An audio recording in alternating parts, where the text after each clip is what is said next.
I have to be honest with you, when I saw the research stack for today's deep dive, I had this visceral reaction, and not a good one. Oh, yeah. I just flashed back to old cartoons, you know. The punishment for everything was this giant heaping spoonful of some nasty thick sludge. You're talking about Racina's communists. I am talking about castor oil, the stuff of nightmares for kids 100 years ago. It feels so ancient, like grandma's medicine cabinet before we had actual science. So why are we digging into this? Well, it's funny you say that. Is there anything here besides a really aggressive laxative? That reputation, that whole punishment spoon thing, has actually hidden some really incredible modern science. If you just think of it as a laxative, you're missing about 90% of the picture. Okay. I mean, yeah, it goes back to the Ebers Papyrus in 1550 BCE for sure. Right. But today, it's under intense biochemical scrutiny. The scrutiny implies we're testing it. Are we talking about real data? Because usually with ancient oils, we're wading into, anecdote territory. And that is exactly our mission today. We have to categorize the evidence. I want to separate what I call Tier 1 evidence, Right. legitimate randomized clinical trials where this oil goes head-to-head with pharmaceuticals from the Tier 3 stuff. Which There's is mostly myths and marketing fluff. Ah, okay. I like that framework. Tier 1 is real deal. Tier 3 is wishful thinking. So before we get into the clinical trials, and I saw one about arthritis that actually shocked me, we have to talk about what this stuff even is. Yes. Because I looked at the chemical breakdown, and it doesn't look like olive oil. It doesn't look like almond oil. It just looks weird. It is weird. In the world of vegetable oils, castor oil is a total freak of nature. How so? Well, most oils you have in your pantry, olive, sunflower, corn, they're made of oleic or linoleic acids. Chemically, they're pretty similar. Castor oil, though, is 90% ricinoleic acid. Ricinoleic acid. So that's the magic ingredient. It is the star of the show, but it's not just the name. It's the shape. We call it the hydroxyl anomaly. Okay, the one anomaly. The hydroxyl anomaly. On the 12th carbon atom of this long molecule, there's a hydroxyl functional group. Just an oxygen and a hydrogen atom, sort of, hooked on the side. I'm trying to picture this. So it's a long chain of carbons, and on number 12, there's this little chemical bump sticking out. A bump that effectively shouldn't be there. Mm-hmm. No other common vegetable oil has it. And that one tiny group changes everything for this oil. Like what?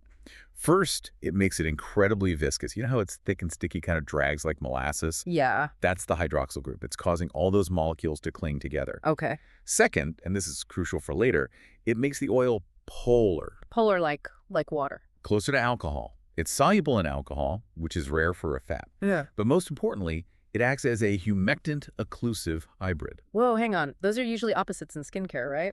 An occlusive traps moisture like Vaseline. Exactly. And a humectant draws water in like glycerin. You're telling me this does both? It does both. Because of that hydroxyl group, it doesn't just sit on your skin like a layer of plastic wrap. It actually interacts with water molecules. So it's a smart moisturizer. You could say that. It holds onto water while also sealing it in. It's a surfactant, a drug delivery vehicle. And that unique structure is the only reason it works for our first big medical topic, rheumatology. Let's do it. This was the Tier 1 evidence that made me really sit up and pay attention.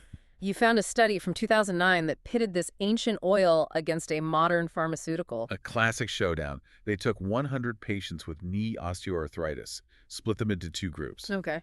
Group A took a 0.9 milliliter capsule of castor oil. Group B got 50 milligrams of diclofenac sodium. And just so everyone's clear, diclofenac is a serious NSAA. It's not baby aspirin. No, it's prescription strength. A gold standard for treating arthritis pain. They ran the trial for 4 weeks. And the results? Both groups saw significant symptom improvement. The p-value was less than 0.001, so very statistically significant. So what does that mean in plain English? In clinical terms, the castor oil was non-inferior to the drug. Non-inferior. I love that scientists speak. That means the bean oil worked just as well as the lab-created drug. It absolutely held its own. Yeah. But here's the kicker. It's not just about efficacy, it's about the cost to your body. The diclofenac group had a high incidence of adverse events. Like what? Stomach issues. Exactly. Dyspepsia, so chronic indigestion, and the risk of ulcers, which is really common with NSAIDs. And the castor oil group, did they have, the bathroom issues? Surprisingly, no. At that small dose, just 0.9 milliliters, there were 0 reported adverse events in the study. Wow. No stomach aches, no ulcers, nothing. That is wild. You get the same pain relief without the gut rot. But I'm still stuck on the how. How is a seed oil stopping knee pain? It's way more sophisticated than just, lubricating the joint. It involves a neurotransmitter called substance P. Substance P sounds like a comic book villain. It stands for pain. It's the little messenger that runs up your nerves to tell your brain, hey, we're hurting down here. Oh. Now, to get how castor oil works, think about chili peppers, capsaicin. Right, I've used capsaicin cream. It burns like crazy, and then the pain just goes away. Exactly. Capsaicin works by basically screaming at your nerves.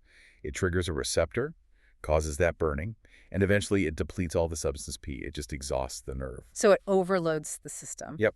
Ricinoleic acid also depletes substance P, but, and this is the key, it does it without triggering that burning receptor. So it doesn't scream at the nerve. It just quietly goes in and turns down the volume. It's a non-pungent anti-inflammatory. That is a huge difference. It unplugs the speaker instead of blowing it out. That's a great way to put it. And because of that hydroxyl anomaly, that polarity, it can actually get through the skin to do its work. So topical works too. There was a 2015 study, just massaging the oil on the knee with some moist heat.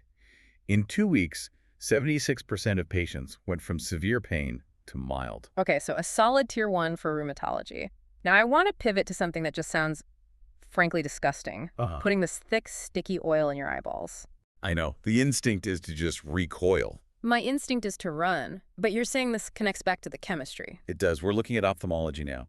Specifically, a type of dry eye called meibomian gland dysfunction, or MGD. And MGD is when the oil glands in your eyelids get clogged up. Right. Your tears aren't just water.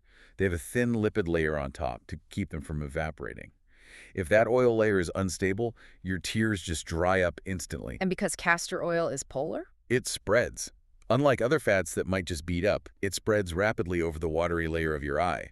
It stabilizes that tear film way better than a lot of standard artificial tears. I can see the logic. It's a better seal. But then I read the research about why our eyelids get inflamed in the first place, and I really wish I hadn't. We have to talk about the mites, don't we? We do. Demodex mites. Ugh, microscopic bugs living in our eyelashes. I'm shuddering just saying it. It's actually very common, and they cause blepharitis, chronic inflammation of the eyelids. But here is where castor oil shines as a tier 1 agent. It is a mite killer. Is it poisoning them? It's a double whammy. First, the viscosity. It literally suffocates them. They can't move, can't breathe. Second, there's evidence of chemical toxicity toward the parasite itself. So it's physical and chemical warfare. Pretty much. A 2021 trial showed it significantly reduced what they call cylindrical dandruff, which is the gross hallmark of a mite infestation. Cylindrical dandruff. I am never eating again. Okay, but before anyone runs to their pantry to douse their eyes, we need a massive safety warning here. Massive. Put this in bold red letters. Do not use the bottle of castor oil you bought for your hair or for cooking in your eyes. Why not? Oil is oil, right? Absolutely not. Kitchen-grade oil can have impurities. Sometimes they use solvents like hexane to extract the oil. You do not want hexane residue anywhere near your eye. So what do you use? You need sterile pharmaceutical-grade formulations, the stuff made specifically for ophthalmic use. Okay. Pharmacy only for the eyes. Do not freelance this one. Let's move up a few inches to the hair. This is probably the biggest tier 3 zone on the internet. I see people claiming they rubbed castor oil on their scalp and their hair grew 5 inches in a month. Ah, the Rapunzel effect. Is there any truth to it? Can it actually speed up hair growth? No. This is a myth. We have to be really clear. There is zero clinical evidence that it increases the mitotic rate, the speed your cells divide in the hair bulb. Your hair grows about 1 centimeter a month. That's genetics. So why do so many people swear by it? They're not wrong about what they're seeing. They're just confusing growth with retention. Break that down for me. Think about the ends of your hair.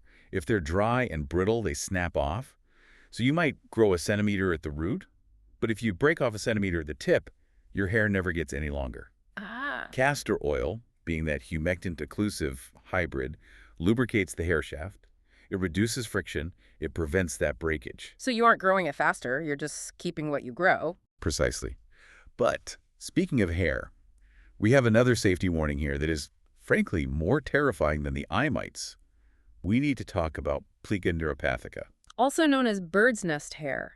I Googled this. It looks like a rock made of hair. It's devastating. And it happens because people underestimate just how sticky this oil is. Here's the scenario. Someone soaks their long hair in pure, undiluted castor oil. Okay. They pile it on their head. Then they get in the shower and start scrubbing vigorously in circles. Yeah, trying to work up a good lather. And that is the fatal mistake. The viscosity creates this huge amount of drag. Static electricity builds up, and the hair cuticles, which are like tiny shingles on a roof, they all lift up and interlock. Like Velcro. It's like superglued Velcro. Yeah. It forms a hard, matted mass almost instantly. It's like a felted stone. And the heartbreaking part is that it is usually irreversible. You can't just condition it out. No. In most cases, the only treatment is to cut the hair off, right at the base. That is a true horror story. So what's the safe protocol? 2 simple rules. First, dilution. Always mix it with a lighter carrier, oil like almond or jojoba, to make it less sticky. And second? Technique. When you wash it out, use gentle downward strokes. Let the water run through it. Do not, under any circumstances, pile it up and scrub in circles. Downward strokes, dilute the oil. Got it. Okay, let's pivot to something we kind of skipped over. Yeah. You mentioned a study about dentures. Yes. This is a fascinating bit of Tier 2 evidence. It's about denture A stomatitis. fungal infection in the mouth. Right, caused by Candida yeast growing on the dentures. The standard cleaning often involves soaking them in bleach. Sodium hypochlorite. Bleach sounds pretty harsh. It is. It can damage the acrylic, it smells awful, and it can irritate your gums if you don't rinse it perfectly. So they did a study, castor oil soak versus bleach soak. And who won? The castor oil led to a 50% clinical remission of the fungal infection. And the bleach. The bleach was around 46%. So the oil actually beat the bleach. Marginally, yes, but with none of the irritation or damage. It turns out ricinoleic acid disrupts the cell wall of the fungus. So we have an antifungal, pain-relieving, mite-suffocating oil. Just don't scrub your hair in circles with it. Noted. Now, I want to connect two things that seem unrelated. The gut and the womb. You said there's a specific receptor involved? This brings us right back to the biochemistry. The receptor is called EP3. And where is EP3? It's highly expressed in 2 main places: the smooth muscle of the uterus and the smooth muscle of the intestine. Ah, I see where this is going. Ricinoleic acid binds directly to EP3. In the uterus, this triggers contractions, which is why castor oil is a legitimate Tier 1 labor inducer. The numbers on that were staggering, a relative risk of 3.27. Yes, a meta-analysis of over 1,600 women. It means you are more than 3 times as likely to go into active labor within 24 hours. It just works. But because it hits that same receptor in the gut? It triggers intense peristalsis. The gut squeezes hard. That's the laxative effect. And that brings us to a really critical safety warning. We joked about the spoonful of sludge, but this can be genuinely dangerous, right? Absolutely. Because that squeezing is so powerful, you have to be 100% sure the pipes are clear. So no blockages. No blockages. If you have appendicitis or inflammatory bowel disease, taking castor oil is like squeezing a balloon with a knot in it. Something has to give. And it might be your intestine. It can cause perforation, a burst bowel. So this isn't some gentle helper. It's a biological bulldozer. Bulldozer. I like that. Okay, we have time for one last topic, the one I see all over wellness blogs. The castor oil pack. Ah, yes. The wool flannel, soaked in oil, placed on the liver, with a heating pad on top. And the claim is it detoxes the liver, that the oil soaks right into the organ and pulls out toxins. Is this Tier 1 or are we deep in Tier 3 territory? We are firmly in Tier 3 here. The evidence is extremely weak. I suspected as much. The main study people cite is from 1999 and showed a temporary bump in some immune cells. But the idea that this thick oil penetrates through your skin, muscle, and fascia to soak the liver and scrub it clean, it's scientifically implausible. The molecules are just too big. So why do so many people swear they feel better? Is it just placebo? Not entirely. Mm. There's likely a real mechanism. It's called the viscerocutaneous reflex. Viscero what? Viscerocutaneous reflex. Basically, you have sensory nerves on your skin. When you apply the warm oil, that stimulates those nerves. That signal travels to your spinal cord and triggers a reflex that can affect the organs underneath. So it's the nervous system relaxing the organ, not the oil entering it. Exactly. It can increase blood flow, shift you into a rest and digest state. It's therapeutic, for sure, but it's not a chemical detox. It's a neurological reset. That makes so much more sense. Okay, let's wrap this up. We've covered a ton, from knees to mites to labor. If you had to summarize the hierarchy of truth for everyone, what's the stack look like? Visualize a pyramid. Yeah. At the top, Tier 1, proven science. Arthritis pain relief, labor induction, and laxative use. And I put eye health for MGD up there too, as long as you use the sterile stuff. Okay. Tier 2. The promising middle, Antimicrobial uses, like with the dentures, Yeah. wound healing, Yeah. and maybe some cosmetic uses like under-eye circles. And the bottom of the pyramid? Tier 3. The myths. Faster hair growth speed, remember, it's just retention and that liver detox absorption theory. It is so wild to think that a simple bean oil, something we associate with, old-timey punishment, is actually this sophisticated biochemical tool. It all comes back to mechanism. That EP3 receptor, substance P. It's not magic. It really makes you wonder, doesn't it? If this ancient remedy turns out to be targeting specific receptors we only just identified in the last few decades. That's the big question. What other grandma's remedies are sitting in the back of our cupboards right now, dismissed as folklore, that are actually just waiting for us to discover the receptor they've been targeting all along? And that's what keeps pharmacology so exciting. I love that. I'm going to go check my pantry. But I promise, no circular scrubbing. And please, keep the kitchen oil out of your eyes. Deal. Thanks for listening to this deep dive. Stay curious, and we'll catch you on the next one.